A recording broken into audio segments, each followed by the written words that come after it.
कर्पूर गौरं करुणावतारं संसार सारं भुजगेन्द्रहारं सदा वसन्तं हृदयारविन्दे भवं भवानी सहितं नमामि।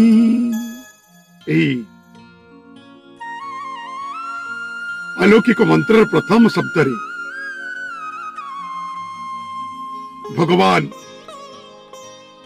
शिवंकर स्तुति कर जाइछि। यार अर्थ कर्पूर गौर कर्पूर समान गौरवर्ण करुणावतार करुणार जे साक्षात अवतार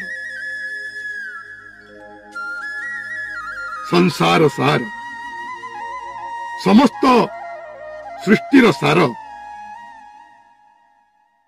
भुजगेन्द्र हार जे सापर हार को गलारे धारण करिछि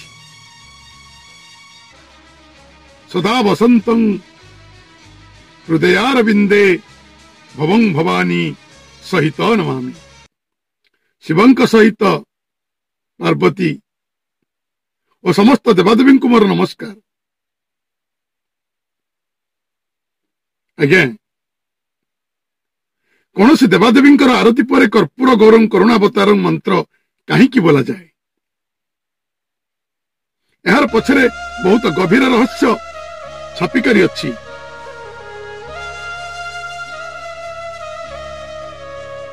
भगवान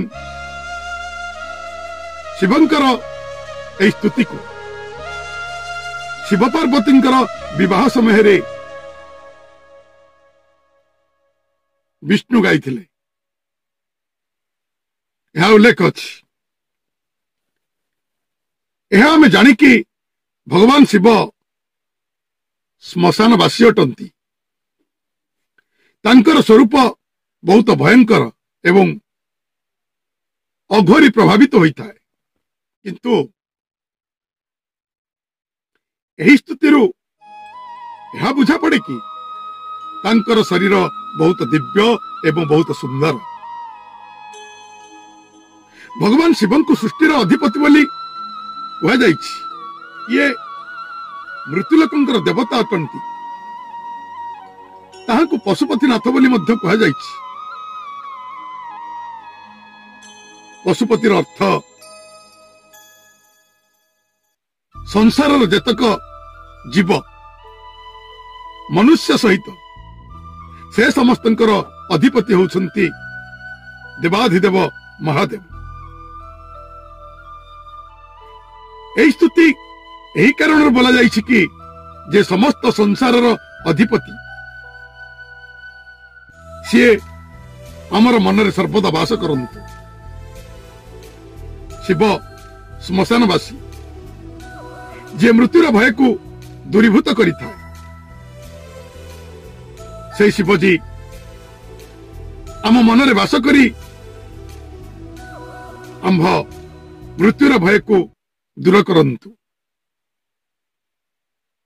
जय बाबा भोलानाथ, जय प्रभु नारायण, जय मां जोगमाया। नमस्कार दर्शक बंधु।